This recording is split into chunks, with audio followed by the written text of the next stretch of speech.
What if I told you that one of history's most elegant fashion trends was actually born from a disease so horrifying that people would rather suffocate under pounds of fake hair than reveal their secret?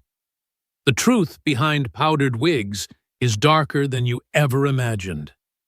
And by the end of this video, you'll never look at historical portraits the same way again. Welcome back to Time Whispered, where we uncover the hidden stories behind history's greatest mysteries.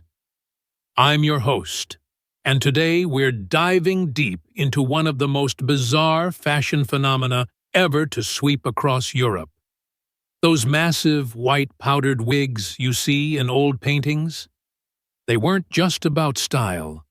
They were about survival, scandal, and a desperate fight to hide a devastating truth. If you're fascinated by the dark side of history, you're going to love this story. And hey, if you're new here, go ahead and hit that subscribe button and ring the bell. Because here at Time Whispered, we bring you untold stories like this every single week. Trust me, you won't want to miss what's coming next. Let's travel back to the late 1400s. Europe is about to be hit by a medical nightmare, unlike anything they've seen before. A mysterious new disease appears seemingly out of nowhere, and it spreads like wildfire across the continent. They called it the Great Pox. We know it today as syphilis. Now, before you click away thinking this is just another medical history lesson, stay with me. Because what happened next literally changed fashion, politics, and society for the next 300 years. Syphilis was absolutely terrifying. Remember, this is centuries before antibiotics, before doctors understood germs, before anyone had any real weapons against disease. People were helpless, and the symptoms were nothing short of nightmarish. At first, it seemed manageable. A small sore here, a rash there. But the disease was just getting started. As it progressed, it attacked the body with brutal efficiency. Skin would deteriorate. Noses would collapse. Bones would literally start to rot. And here's the detail that matters most for our story. Hair would fall out in massive, irregular patches, leaving victims with scalps that looked ravaged and diseased. But here's what you need to understand. The physical pain, as horrible as it was, wasn't even the worst part. The social devastation was far more catastrophic. In 17th and 18th century Europe, your appearance was your identity.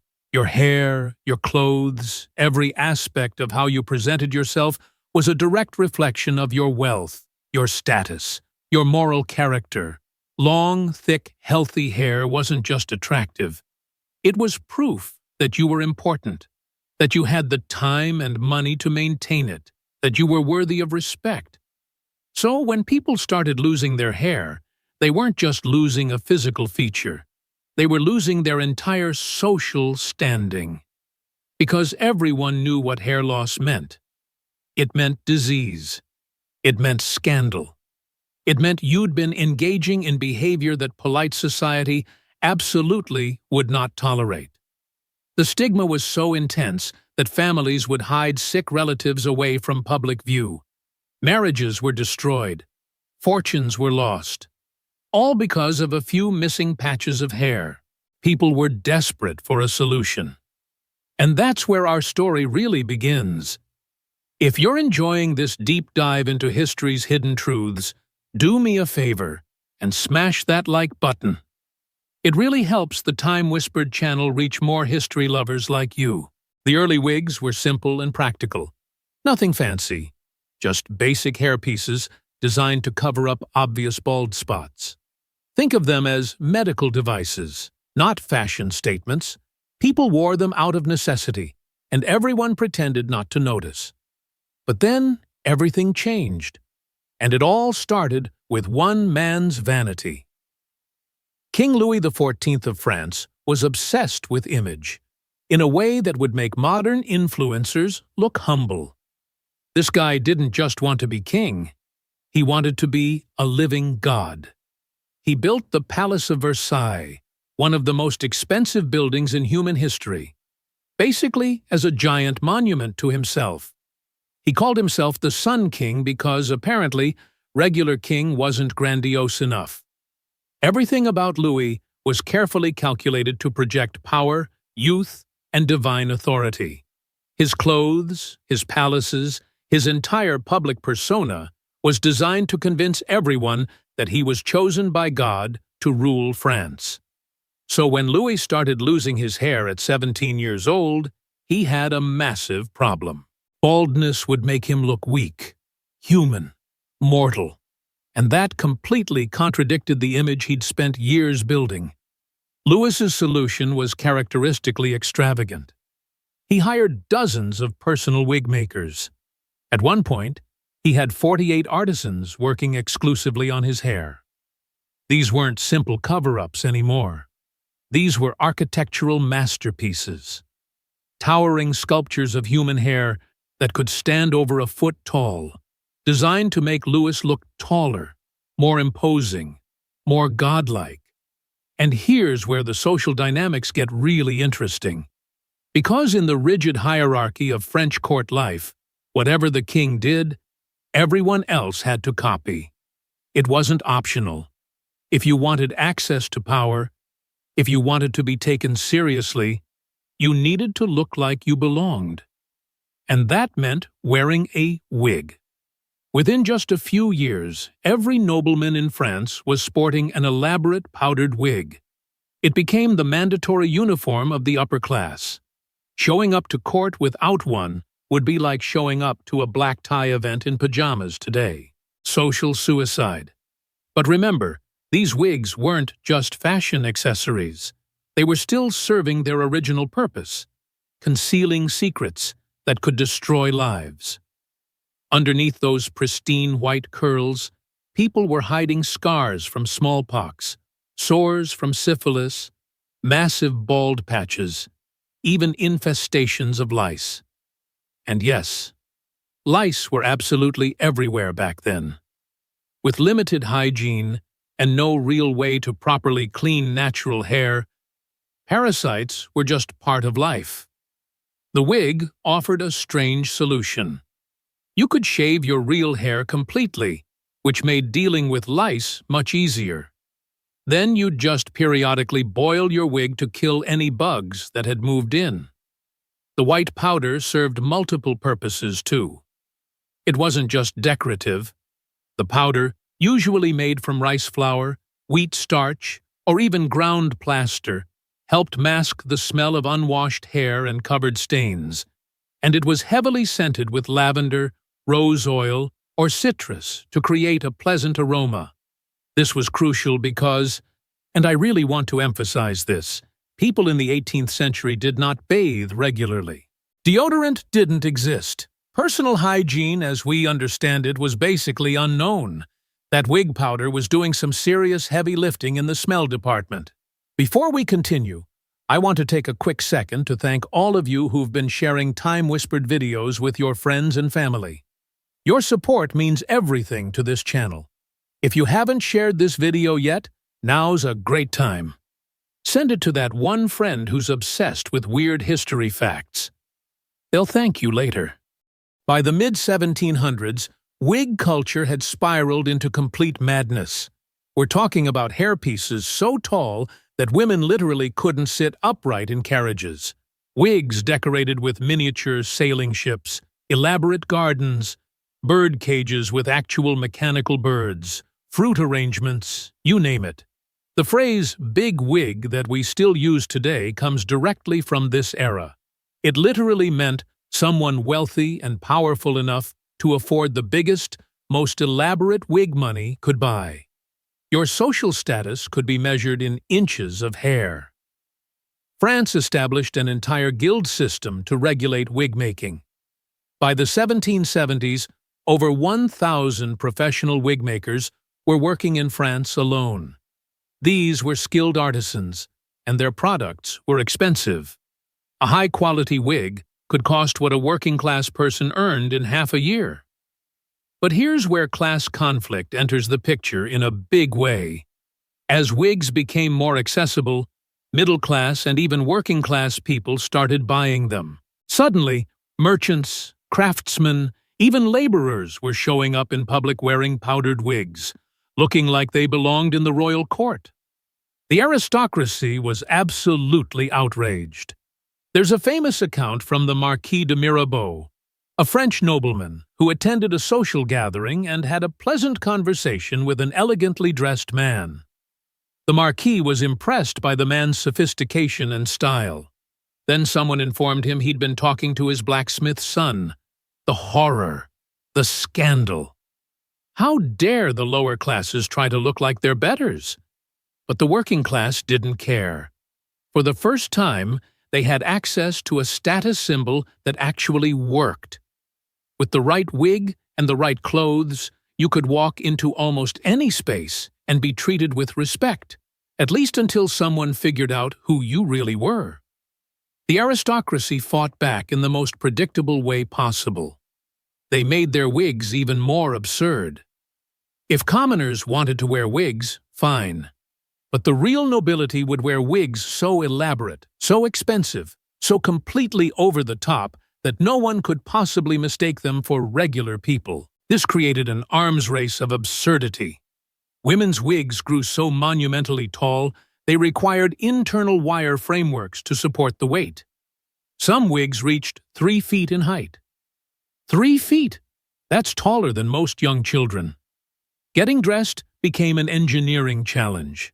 Women had to sleep sitting upright or propped at strange angles to avoid crushing their wigs. They couldn't fit through standard doorways. Carriage manufacturers had to design special models with extra tall compartments. And the hygiene situation? Absolutely horrifying. Some wealthy women would go weeks without removing their elaborate wigs.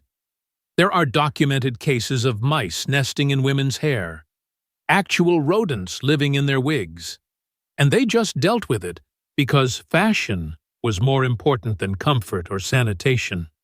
If you're still watching, and you're as fascinated by this bizarre history as I am, make sure you're subscribed to Time Whispered. We've got so many more untold stories coming your way, and you definitely don't want to miss them. So, what finally ended the reign of the powdered wig? You might assume it was the French Revolution. After all, nothing says down with the monarchy quite like literally cutting off their fancy hair. And the revolution definitely accelerated the decline.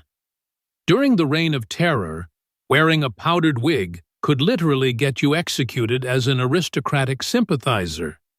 But the truth is, the wig empire was already crumbling before the revolution. People were exhausted by the maintenance, the expense, the sheer impracticality of it all. Ideas about health and hygiene were evolving. Doctors were starting to suggest that maybe wearing a giant unwashed hairpiece wasn't the best choice for your well-being. The final blow came from England. In 1795, Prime Minister William Pitt introduced a tax on wig powder to help fund the war against France. Suddenly, even the powder itself became prohibitively expensive and politically loaded. Younger generations started embracing natural hair. It was seen as more honest, more authentic, more aligned with Enlightenment values of reason and naturalness. The elaborate artificiality of the wig suddenly seemed outdated and ridiculous. By the early 1800s, the age of the powdered wig was essentially over. What had once been absolutely mandatory for any respectable person became a symbol of outdated aristocratic excess. The only people still wearing formal wigs were judges and lawyers, maintaining the tradition as a symbol of authority. And in some countries, they still do today. So what finally ended the reign of the powdered wig? You might assume it was the French Revolution. After all, nothing says down with the monarchy quite like literally cutting off their fancy hair.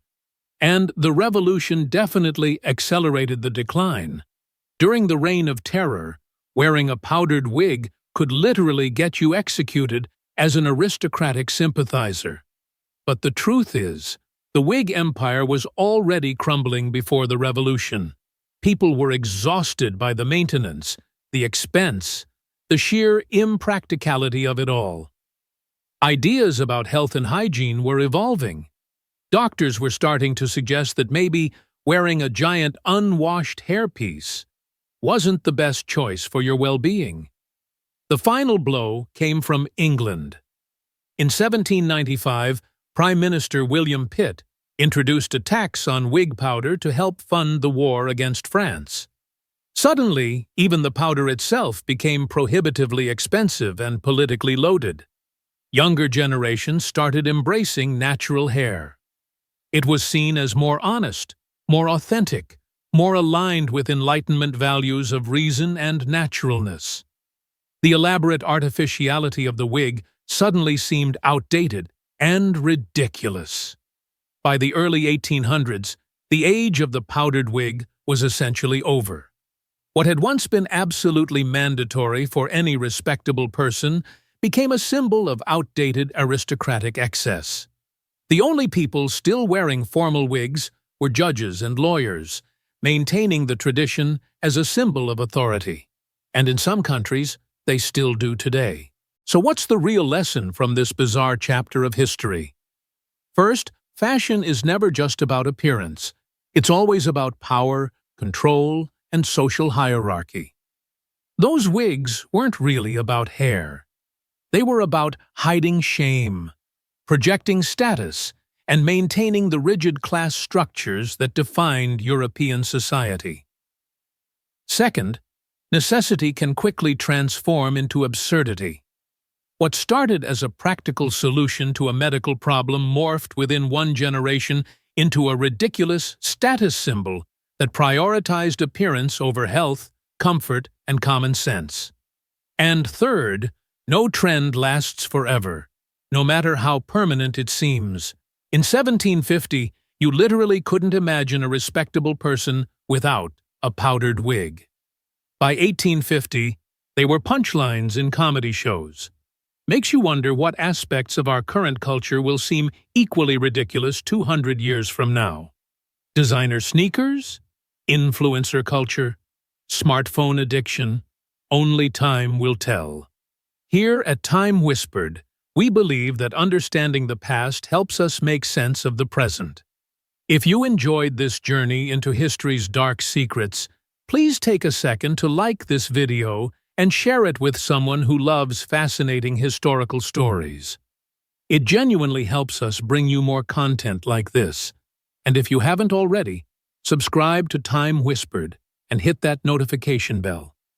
We publish new videos uncovering history's untold stories every week.